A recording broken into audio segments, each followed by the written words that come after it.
Oh, howdy all, grab yourself a drink. It is time for some Path of Exile 2 discussion. Welcome to day 25 of teaser season. Patch 0.5.0 is just around the corner. Today we got a patch note bombshell, and that is something that's been changed with Ancestral Bond. It is no longer going to have the text that your totems have no cost, which means that you're not going to be able to spam totems as much as you could, because totems cost quite a bunch of mana. This is going to mean that squishy totems are going to be a massive mana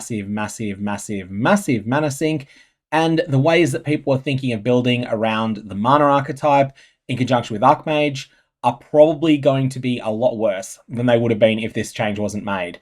There'll be more to say on this in a bit. The interaction with Archmage is still pretty strong, but at the same time, the overall build framework is looking a lot worse than it was. Other than that, there's a number of other little changes that are coming up, and Grinding Gear Games put out 2 videos that are worth discussing. Let's do that first, and let's start with this video they put out, which is the user experience improvements in Return of the Ancients.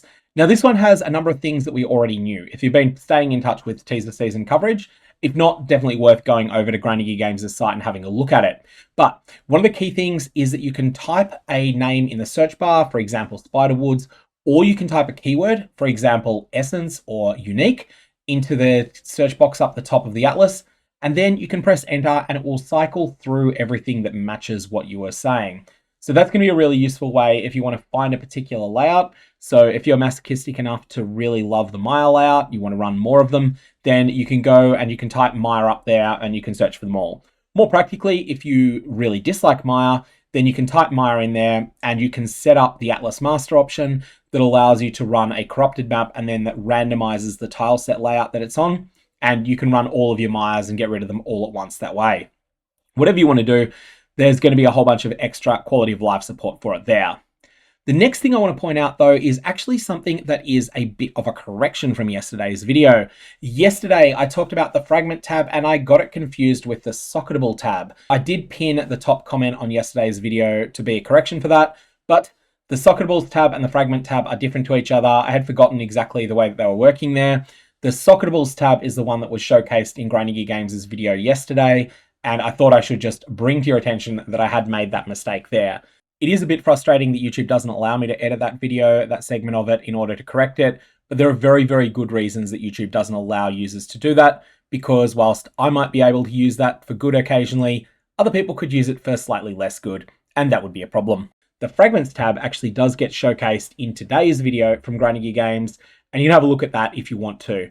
But I wanted to focus mostly on the new Kalguuran gems that have been announced, because there's some juicy stuff in here.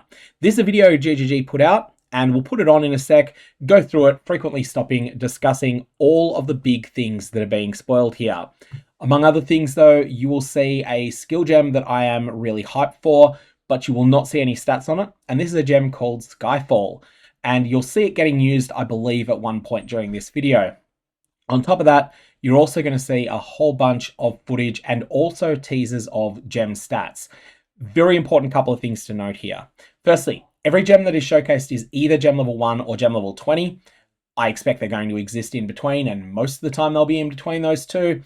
Gem level 1 will have lower numbers, of course, not be designed for endgame use. Gem level 20 will be level 90 required in order to use them. However, unlike other skill gems that are level 20, they're not going to have attribute requirements. A little bit easier to use. At the same time, all of these are going to cost ward, and this really needs to be said here. There is a very real opportunity cost to building a lot of ward into your build. Early in the game, there's not really much, because any of the early game armor pieces, the amount of armor, evasion, or energy shield that you have to sacrifice in order to convert it into ward, that amount is pretty small. But later in the game, I believe it's actually quite a substantial chunk. A piece of rare armor that might have 1,000 energy shield might end up being nerfed to 800 energy shield and some amount of ward. I am making that number up. We don't have the hard numbers on it. Grinding Gear Games have the hard numbers. We'll have the hard numbers by the end of the first week, but definitely expect that your character will be a little bit less powerful defensively in the core 3 defenses if you elect to spec hard into ward. Ward also serves as like a secondary life pool as well. Even if you've got Chaos Inoculation, it's like a secondary life pool, but it's something that you can spend in order to power these skills. So all of these skills are going to come at the cost of making your character less defensively powerful when you're using them. You'll need to keep that in mind when you're assessing them. There's always a cost for every benefit, and in this case, both of those are pretty substantial. Hi, I'm Jonathan Rogers, Game Director on Path of Exile 2. The Runes of Alder League contains remnant encounters that can grant you a huge variety of rewards. Among these are Kalguuran skills, fusions of Kalguuran rune shapes, and Rayclast magic that are powered by your Runic Ward instead of mana. Right, so here we have Repulsion and Bitter Dead. Repulsion is a very complex skill gem. This is a curse, it is an AoE effect, and it has a new number on it called Fragility. Fragility is just something you can consider to be a score that builds up on monsters, and we don't know the exact mechanics of it yet. The more points of Fragility you can build up on an enemy, the more susceptible to stuns they're going to be, based upon the damage that is done just by Repulsion. Repulsion seems like it's at its absolute best if you're dealing small hits frequently, especially if you're dealing small hits in an automated way. We don't have all the details of the Repulsion wave component of this gem, so there is more information that we need to learn here.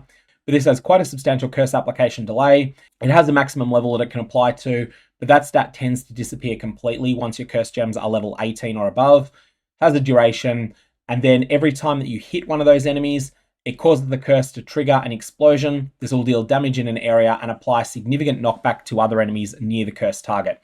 Essentially, Repulsion is a curse that gets better the more enemies you can bunch up together in a tight space. That is going to be the payoff for this gem. Bitter Dead, on the other hand, you'll get to see this one in action soon. You won't get to see Repulsion in this video, but Bitter Dead is, for those of you that are Path of Exile 1 players, it is Volatile Dead, except it is cold Volatile Dead, and it is cold Volatile Dead that leaves chilling ground and cold ground afterwards. So quite an interesting effect there, and something that doesn't really exist in exactly the same way in Path of Exile 2 yet. Be interested to see whether this is any good or not. It will live or die based upon the numbers on it, but it is mechanically substantially better than Detonate Dead, and it competes with Detonate Dead in terms of the sort of niche that it attempts to fill. They also don't have attribute requirements, meaning they can be used with any class. You'll need to plan your ward costs around them, but with the right armor, and maybe a rune or two, you can augment your character with Runic Might. Right, in the background, this character appears to have just started casting Skyfall, at least that is what I believe that gem is. We don't have any absolute clarification of that. Here you'll see 2 runes that are being added. The Greater Charging Rune, which is generic good stuff for ward, 16% increased Runic Ward regenerate, and Warding Root of Obsession has a huge drawback on it. Runic Ward regeneration is doubled, that is fantastic, but Runic Ward ceases to defend your character at all. All damage taken bypasses Runic Ward. So what this means is that if your Runic Ward would have saved you, instead your Runic Ward doesn't save you, your character goes splat. The Runeforged Chieftain Cuirass that you see there, this has higher stats than a Chieftain Cuirass has in game, but it is not the 33% higher in terms of the base armor that we're expecting armor to be increased by on mid-game items. Based on that, I feel like there has been a bit of a trade-off that's made. So this might have been a 400 armor item before along comes the rune forging, and then that changes it to 331 and 120. 400 is an estimate. I could be off by a little bit there, but that's the sort of ballpark figure that you would expect if you were to take a current game Chieftain Cuirass and give it plus 33%. Or even make a build dedicated to these new skills. Raise chilling volatile orbs with Bitter Dead, which spends ward to create chilling cores to seek out your enemies and explode them. So also dealing this one already. damage and leaving behind a rune that deals cold damage over time. Exploding the corpses of enemies after they're dead might feel a little ancient. Instead, detonate your foes while they're still alive, causing enemies hit with Detonate Living that are under the cull threshold to immediately explode. Okay, this is really cool, potentially in conjunction with the Tangmazu gloves. I believe they're Tangmazu, they're definitely Delirium-themed gloves that are ones that cause the cull threshold on enemies when you've been doing a bit of a kill streak, that cause that to increase. That could be really good as a combo here. However, you need to factor in that 59 ward is a non-trivial amount, and if you're wanting to spam Detonate Living and work on really massively increasing your cull threshold so that you can potentially even get it to 100% on normal monsters, then you're going to have to do a lot of work in order to make that work. That said, the effect could be really good. I feel like Detonate Living is another one of those skills that will live or die based upon just what the numbers on it are.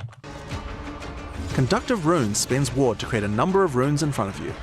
After arming, These hazardous runes will explode when stepped on by an enemy, dealing. Right, so this skill is mechanically very bad when you are in control of the situation, and mechanically incredible when you lose control of the situation. This is going to pose a question for you when you're building a character. How much do you want to focus on making your character as strong as possible when your game plan is working? And how much of that are you willing to sacrifice in order to buy you a chance to escape when things go really bad?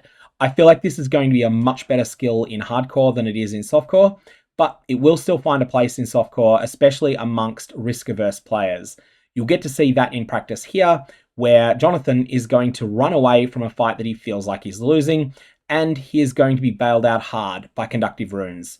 Watch how it kills most of the weaker enemies, and also immobilizes most of the stronger enemies that are pursuing him, giving him the ability to get away.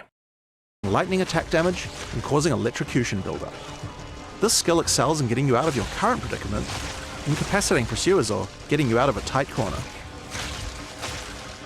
Runeforged Blades spends ward to make supported skills fire projectiles after fully armor breaking an enemy. Investing into projectile modifiers like Pierce or Chain will boost it even further. I think this one's really straightforward. If you are in a situation where you are using ranged attacks, or at least scaling ranged attacks in various ways, and you are fully breaking armor regularly, then there's a lot of payoff here. If your character is not in that intersection of character builds, then it's not going to do anything for you. Eternal March taps into your reserves of Runic Ward to instantly restore your dead minions to life. Use it as a panic button when a boss crushes your army into dust, or even provide more fuel for minion explosions. Just be careful, as spending this much ward will leave you vulnerable. I think Jonathan said everything here. The numbers on this mean that it's going to cause a tremendous drain of Runic Ward, and that is indeed going to make you very vulnerable because you are going to have invested a lot in getting that amount of Runic Ward. I don't think this is going to be the right solution for many minion builds, but I do think there will be times that it is a good solution to some of the weaknesses that you might otherwise have. So definitely consider experimenting with this, but I think for most people, this is going to be one you're going to miss, mostly because it just doesn't seem quite efficient enough to me in terms of the amount that it revives. If you want to cosplay a turtle without holding a pesky shield, Runic Reprieve has you covered, literally. And here is one of the most complicated skills you're going to see. Now, went through the wording on this quite extensively with a few people. The way that I believe this works, and this is all based upon the level 20 version of this, so it's going to be just draining 13 ward per second all the time while it's active. On top of this, if you take a hit for 1,000 damage, this is going to block that hit for 1,000 damage, so you're not going to take that 1,000 damage. Instead, you're going to take 21% of damage from blocked hits, so you're going to take 210 damage, and that's just going to be applied to your life, your energy shield, your mana, whatever it is that damage applies to normally on your character. Additionally, you are going to lose Runic Ward equal to the damage that you took from that hit. So another 210, and that's going to go directly to your Runic Ward. Now, if that takes you to 0 Runic Ward, then Runic Reprieve is going to end. However, if you block too much damage with this, you're going to end up with a heavy stun, and when you get heavy stunned, you tend to go splat. This is one of those things that gives you some of the benefits of a shield in conjunction with a character that's not interested in using a shield. It's definitely not quite as strong as Raise Shield or Parry, but the opportunity cost of using it is much lower because you're not required to have a specific thing in your offhand. I think that this has a lot of potential, but it's going to be one of those things for people who in Path of Exile 1 land would be manually casting guard skills. It's going to be a very reactive defensive layer, and it's going to be something you do not want to keep up for any extended period of time. You just want to pop it up really quickly and then let it go once you're no longer in that bad situation. Notice how short that cast time is, 120 milliseconds. That means that you can just pop this up as soon as you realize that you've made a mistake with dodging something. Also, I would strongly suggest that you don't use this in conjunction with any attacks that enemies use that are unblockable. You might find that that ends up being pretty bad. Spell behaves quite similarly to raising your shield, blocking all hits you take. It even protects your back. However, every time you're hit, your ward depletes, and you can't recover it while channeling. Additionally, every hit causes heavy stun buildup on you, just like raising your shield. Sometimes what's buried in the past can still hurt you. Fragments of the Past creates a Verisium volcano, which... For those Path of Exile 1 players amongst you, this is a complete and utter rework of Cremation from Path of Exile 1.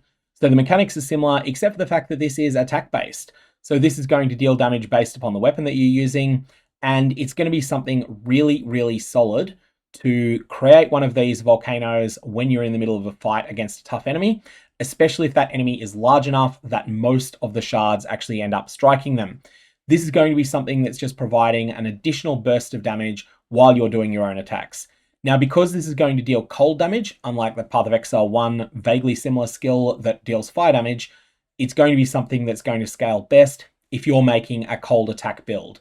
This definitely has some synergies there, and you'll see a couple of those get mentioned here by Jonathan. Editing Gog here just popping in to say that I'm not 100% certain it is dealing only cold damage. It might be damage that's based upon your weapon, or it might be damage that's based upon your weapon with some percentage of it converted to cold. We'll need to get full gem stats to be sure on that. Spews ice fragments around you for a duration. This is an excellent way to augment your ice fragment builds, complementing your Wolf's Cross Slash or a Freezing Salvo ice build, as well as others. Try out these Kalguuran gems and more on May 29th in the Return of the Ancients launch. Right, so that is the new skill gems. It's not every single one of the Kalguuran gems. There's still plenty for us to discover. And I do believe that we saw the VFX of Skyfall being used, but we don't have any of the details of the numbers. I am definitely keen to see exactly what Skyfall does, though. I think it's a really interesting sounding gem. I just would like to know whether it's an attack gem or whether it is a spell gem. It feels like a spell, but so too did that last one, the Remnants of the Past, the thing that felt like Path of Exile 1 Volcano. You look at that and you're like, that's definitely a spell, right? And then you find out, actually, no, it's attack-based. That's all of the new information that's been teased today. Let's jump over to some of the changes found in the patch notes, and we will do a quick refresh here because sometimes they decide to make additional changes here. That has not been the case this time. So first up, Ancestral Bond. What is changing here? The original teased version of Ancestral Bond was that totems were going to cost no mana. Totems are now going to cost mana, and that mana cost is not insignificant, especially as you start building up gem levels on them. At that point, they can start costing many, many hundreds of mana to summon, and the difficulty that you'll face here is that you are going to be conjuring these things, but monsters are going to be killing them as well. Monsters don't turn totems just into dust instantaneously, but they can kill them pretty quickly, especially if there's some sort of slam attack. So with that in mind, mana recovery is going to be much worse on a build that is based around Ancestral Bond. What's going to be really nasty is when you're in a situation where your mana is low, most likely you have either Mind Over Matter or similar effects on equipment. And in this situation, you're going to be taking hits because all your totems are depleted. And while your totems are depleted and you're taking hits, you're not going to be able to recover enough mana to drop a new totem. So you can end up getting into a bit of a death spiral there, where you start a fight with 60% of mana and 4 totems conjured. You feel like you're doing pretty well. And then monsters just obliterate those totems, start hitting you, and you just can't get enough mana to cast even one to bail you out of that. That's a spiral you can get into. Now, the first thing that's come up has been a clarification from Grinding Gear Games that this is not intended to tremendously increase the cost of spell totems if you use it in conjunction with Archmage, because most of the people that are playing a spell totem build, they are going to use it in conjunction with Archmage, and this is still going to work. The additional cost that Archmage imposes on skills is not going to apply, even though spell totem has a spell tag. Summoning the totem itself is not considered to be a spell, and therefore costs added to spells are not added to summoning a spell totem. However, things related to Indigon, these will be increased. Mana cost of skills here because it's a skill rather than a spell. If you're using Indigon, you probably don't want to use Indigon because the mana cost is just going to get absurd. All in all, I'm not sold on the viability of big mana spell totems after this change. I think they can be made to work. I'm just no longer sure that they're looking like they're absolutely fantastic. I think what's happened here is that Grinding Gear Games have been doing some internal testing ever since some of these interactions were popularized in the community, and they've come to the conclusion that whilst they might not have thought that some of the other things that were getting a lot of attention around the community, like twisters, they might not be of the opinion that those are broken. They are of the opinion that this combination was going to be broken if Ancestral Bond was setting mana costs of totems to 0. Definitely a nasty hit if your name is Pelstron, but he's smart. He'll figure out another solution for it. After that, there's a number of other changes here. The first one is a nerf to Mjolnir in particular. So many skills which had no cost now instead cost 0 mana, meaning that they can now gain additional costs. This includes defaulted weapon attacks, item inherent skills, and any triggered skills from support gems and other sources. So with Mjolnir has the text that it triggers a socketed lightning skill under certain circumstances, and that lightning skill has no cost. That is now being changed to a 0 cost, which can then be increased further by Archmage. That is the nerf. Mjolnir plus Archmage is now going to just obliterate your mana, whereas in the past it was not obliterating your mana.